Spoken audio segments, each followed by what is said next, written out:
If you fill your cat's water bowl every morning and think that's enough to keep them hydrated, you're doing exactly what millions of cat owners do, aren't you? You make sure it's full. You change it when it gets low. Maybe you even wash the bowl once a week. And honestly, that sounds completely responsible. But here's what almost nobody tells you, not the vet during routine checkups, not the shelter when you adopted, not the packaging on the bowl you bought. That water bowl sitting in your kitchen right now might be one of the biggest silent threats to your cat's long-term health. And the danger isn't coming from what you think. Because here's the uncomfortable truth. Most cat owners are making at least 3 critical mistakes with their cat's water, and these mistakes compound over time into serious, sometimes irreversible health conditions. We're talking chronic kidney disease, which affects up to 30% of cats over age 15. Urinary crystals and blockages, which can turn fatal in less than 48 hours. Chronic dehydration that weakens every organ system over years. And the cruelest part? Your cat won't show symptoms until the damage is already significant. What you're using, where you're putting it, how often you're cleaning it, even what's in the water itself, every single variable matters more than most owners realize. And right now, chances are high that at least one of these factors is actively discouraging your cat from drinking enough water, creating a deficit that's slowly, invisibly destroying their kidney function and urinary health. Let's start with the one that's sitting on your counter or floor right now, the bowl material that might be poisoning your cat with every sip. Let me ask you something. Is your cat's water bowl made of plastic? Maybe it's colorful, lightweight, easy to clean, inexpensive. And you're thinking, it's just a bowl. What's the big deal? Here's the big deal. Plastic water bowls create 2 serious problems that most cat owners have never heard of, and both of them can make your cat genuinely sick. First, there's plastic acne. Yes, that's a real medical condition. Plastic bowls, especially cheaper ones, are porous at a microscopic level. Bacteria embed themselves in these tiny scratches and pores, creating a breeding ground that no amount of washing completely eliminates. When your cat's chin makes contact with the bowl rim while drinking, that bacteria transfers to their skin, clogging pores and causing feline acne. You've probably seen it, and didn't know what it was, small black dots on your cat's chin that look like dirt or blackheads. That's feline acne, and while it seems minor, it can progress to painful infections, swelling, and lesions that require veterinary treatment. A study published in the Journal of Feline Medicine and Surgery on environmental triggers for feline acne found that plastic food and water bowls were among the most common culprits, with significant improvement when owners switched to non-porous materials. But the second problem is worse, and it's the one that directly impacts how much your cat drinks. Plastic bowls develop a smell and taste over time, even when they appear clean. The oils from cat saliva, the minerals from water, and yes, that bacterial buildup all create what researchers call biofilm, a thin layer of microorganisms that coats the surface. Here's what that means for your cat. Their sense of smell is roughly 14 times stronger than yours. What you can't detect at all, your cat smells intensely. That plastic bowl that seems perfectly fine to you might smell and taste foul to your cat. And cats are notoriously picky about water quality. Research on feline drinking behavior shows that cats will reduce water intake when the water source has an off taste or odor, even if they're thirsty. So your cat is choosing mild dehydration over drinking from a source that offends their senses. And you have no idea it's happening because the bowl seems fine to you. This continues day after day, week after week, creating chronic low-level dehydration that accumulates into kidney stress over months and years. The fix is immediate and inexpensive. Switch to stainless steel or ceramic bowls. Both materials are non-porous, don't retain odors, resist bacterial buildup, and are dishwasher safe for true sterilization. Stainless steel is virtually indestructible and the easiest to keep genuinely clean. Ceramic works well but can chip, and those chips can harbor bacteria, so inspect them regularly. Alright, even if you have the perfect bowl, here's the second mistake that's killing your cat's hydration. You put the water bowl right next to their food bowl, didn't you? In the kitchen, probably. both bowls side by side, maybe even a matching set.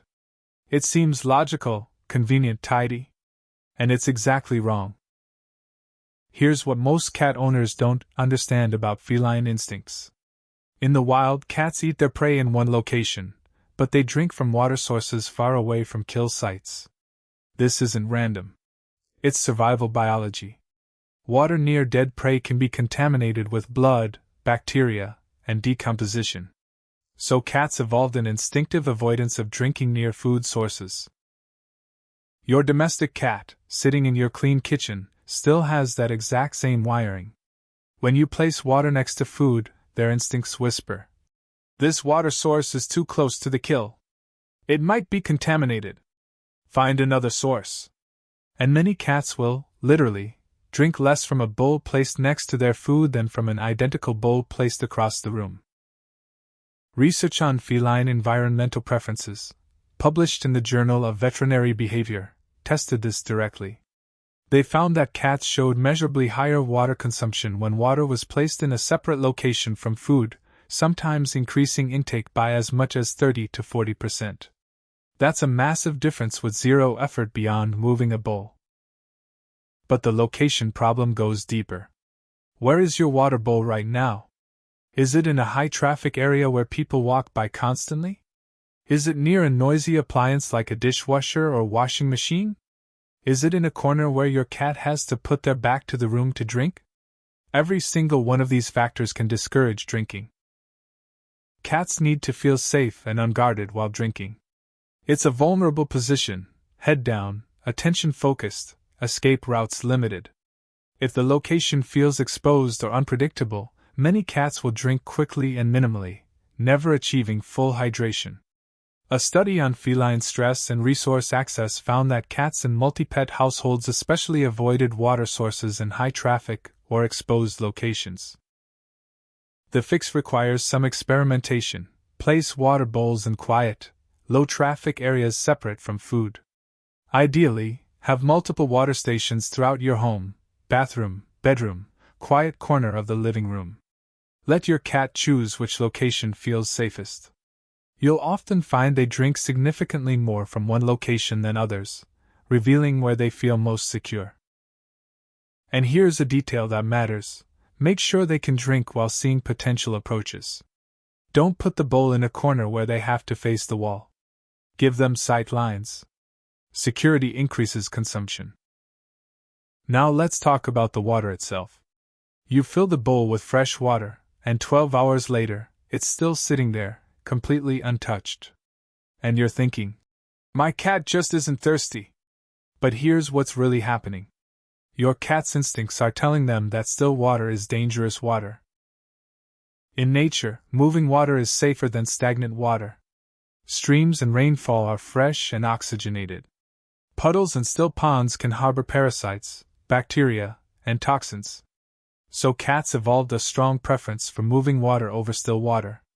This is why your cat ignores a full bowl but comes running when you turn on the bathroom faucet. It's not that they're being difficult. They're following millions of years of programming that says, flowing water equals safe water. Research on domestic cat drinking behavior confirms this preference is real and measurable. A study comparing water consumption found that cats drank significantly more from flowing water sources, fountains, compared to static bowls, with some cats doubling their intake simply by switching to a fountain. And there's a secondary problem with still water: it becomes less appealing rapidly.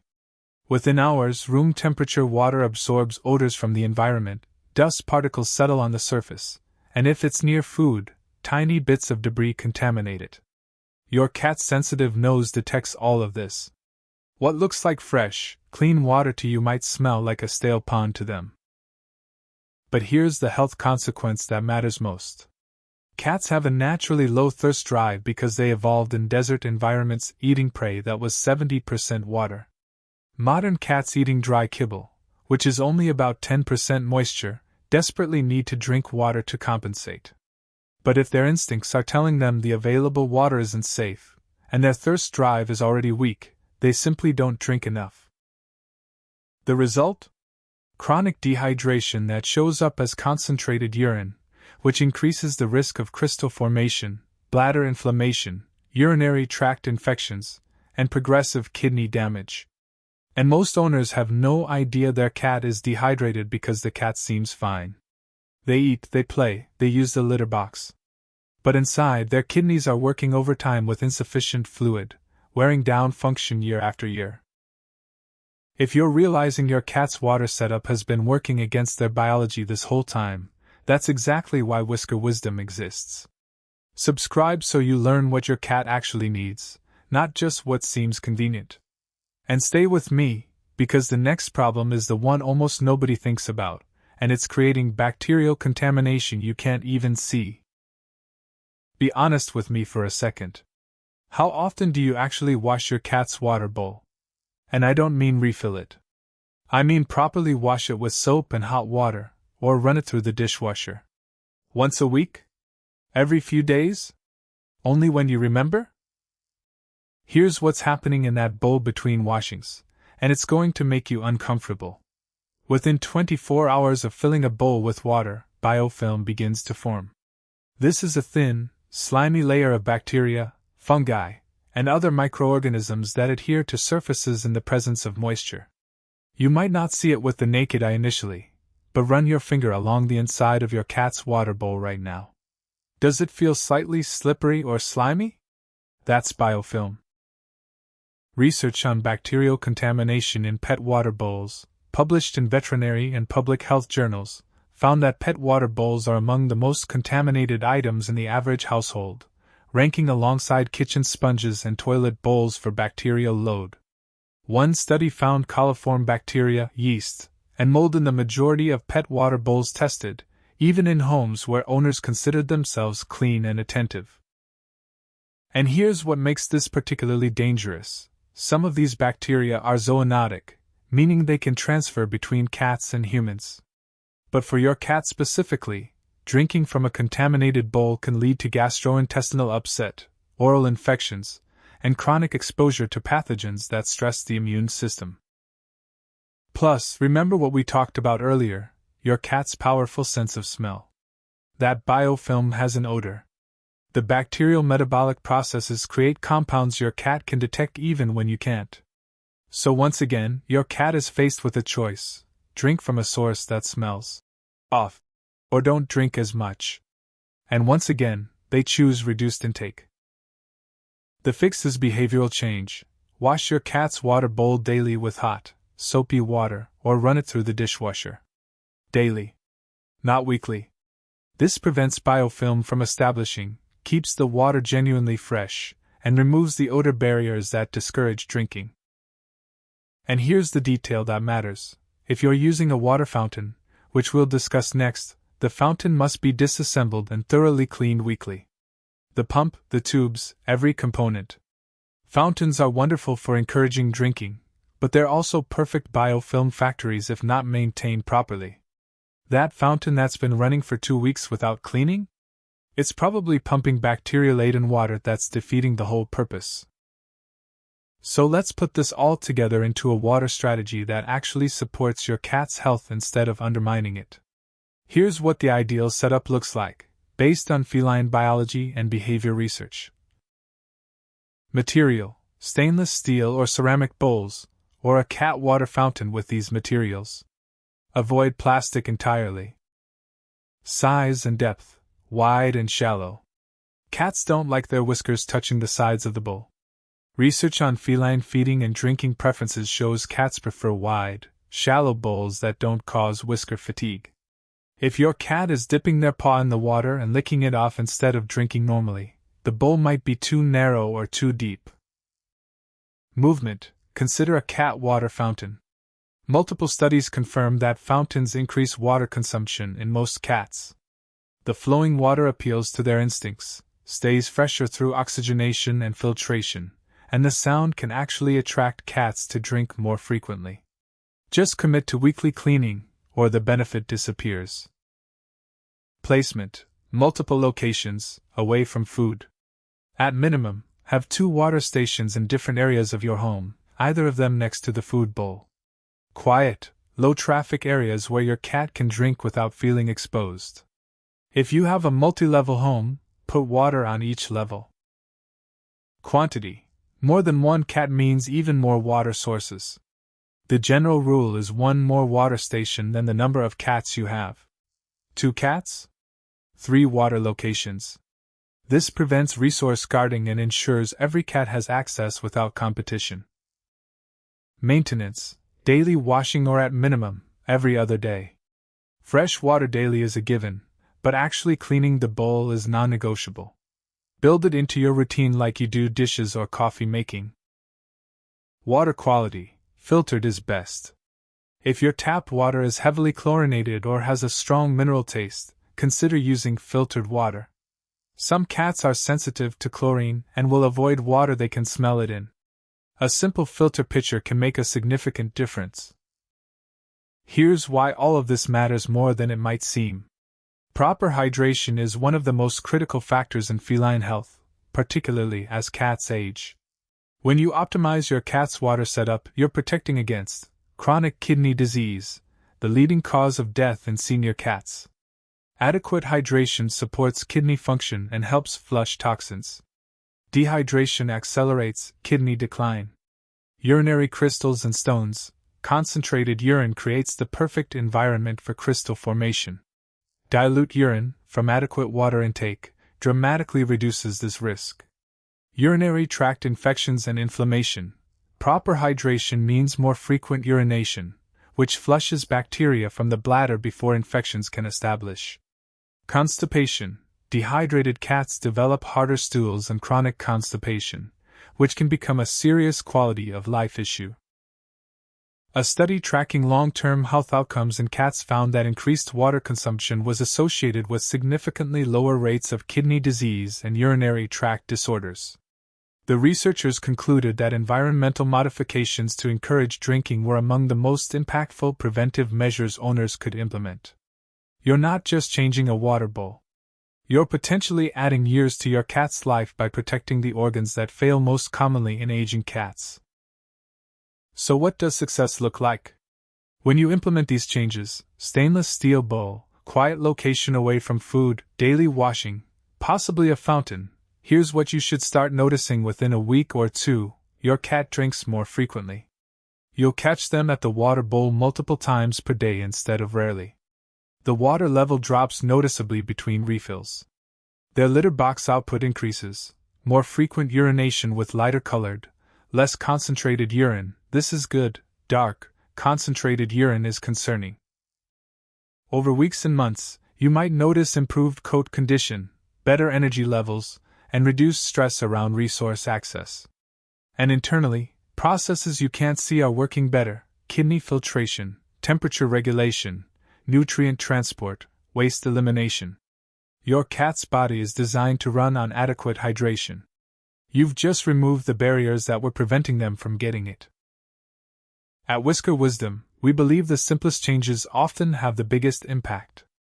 If this changed how you think about something as basic as a water bowl, share it with someone whose cat barely drinks. Your cat can't tell you the water tastes off, or the location feels wrong, or the bowl smells like bacteria. They just silently drink less day after day, year after year, until their kidneys start to fail and the vet asks, "Has your cat always been a good drinker?" And you'll say, "I don't know. I thought they were fine." But now you know different. Now you know that water bowl you barely thought about is actually one of the most important health tools you have. Get it right, and you're not just hydrating your cat. You're protecting their kidneys, their bladder, their entire quality of life. A different bowl. A different location. Daily cleaning. Maybe a fountain. These aren't expensive interventions or complicated protocols. They're simple changes that work with your cat's biology instead of against it. And they might be the difference between a cat who lives to 12 and one who lives to 18. Between chronic health problems and clear blood work. Between costly vet bills and preventive success. All because you finally gave them water they actually want to drink.